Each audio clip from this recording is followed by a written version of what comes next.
এসটিপিতে 2.2 গ্রাম CO2 মানে carbon die oxide গ্যাসের আয়তন কত? তো CO2 এর আণবিক ভর নির্ণয় করতে হবে। আণবিক ভর কার্বনের 12, অক্সিজেন মানে ও এর 16, দুটো ও রয়েছে 2 দিয়ে গুণ দিলাম, তাহলে 12 + 16 দুগুণে 32, এটা আমরা পাচ্ছি 44 গ্রাম। তাহলে আমরা এখানে লিখতে পারি 44 গ্রাম CO2 আয়তন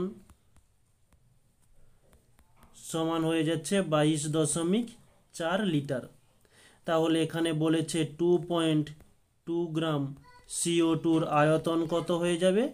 22.4/44 ইন্টু 2.2, পয়েন্ট উঠে গেলে নিচে একটা 10 আসবে, 22 দিয়ে দিলে 22 দুগুণে 44।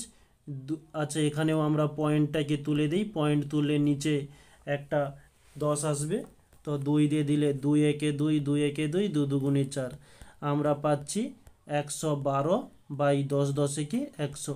তো নিচে যেহেতু দুটো শূন্য রয়েছে, তো আমরা ডান দিক থেকে আমরা দুটো সংখ্যার পরে দশমিক দিয়ে দিলাম, এত লিটার। এটি হচ্ছে আমাদের অ্যান্সার।